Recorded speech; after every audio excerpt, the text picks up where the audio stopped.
ನಮಸ್ಕಾರ ಎಲ್ರಿಗೂ. ನಾವು ಇವತ್ತು ಹೊಂಟೀವಿ ಏಷ್ಯಾದ ಅತಿ ಎರಡನೆಯ ಉದ್ದವಾದ ಸೇತುವೆ ಪರ್ತಿಕಲಾರ್ ಸೇತುವೆ ಮೇಲೆ.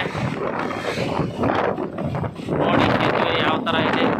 ಕನಿಷ್ಠ ಪಕ್ಷ 3 ಕಿಲೋಮೀಟರ್ ಈ ಒಂದು ಸೇತುವೆ ಇದೆ. ನೋಡಿ ಈ ಕಡೆ ಇರೋದು ತಲಭಾಗದಲ್ಲಿ ಕೃಷ್ಣಾ ನದಿ, ಈ ಕಡೆನೂ ಕೂಡ ಕೃಷ್ಣಾ ನದಿ. ನೋಡಿ ಯಾವ ಥರ ನೀರಿದೆ.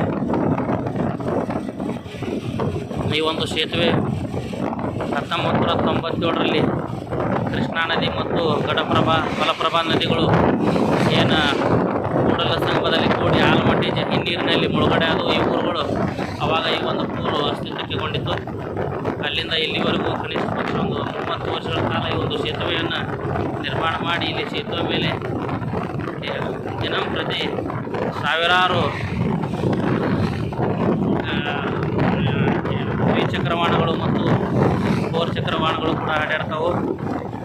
ಅತಿ ಏಷ್ಯಾದಲ್ಲಿ ಅತಿ ದೊಡ್ಡದಾದಂಥ ಒಂದು ಪೂಲ್ ಅಂತ ಹೇಳಿದ್ರೆ ತಪ್ಪಾಗಲಿಕ್ಕಿಲ್ಲ. 3 ಕಿಲೋಮೀಟರ್ ಇದೆ ಇದು.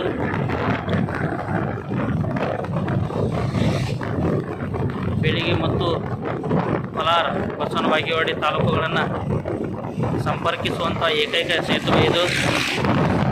ಇದನ್ನು ಈ ಪೂಲ್ ದಾಟಿದ ತಕ್ಷಣವೇ ಕೋಲಾರ ಒಂದು ಗ್ರಾಮ ಕಾಣುತ್ತೆ. ಈ ಕಡೆ ಬಂದರೆ ಬೀಳಗಿ ಬಾಳಗಂಡಿ ಈ ಕಡೆ ಕಾಣ್ತವೆ. ನೋಡಿ ಯಾವ ಥರ ಇದೆ. 3 ಕಿಲೋಮೀಟರ್ ಇದೆ ಈ ಸೇತುವೆ.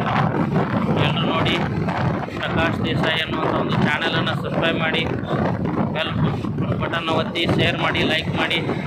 ದಯವಿಟ್ಟು ನಮಸ್ಕಾರಗಳು.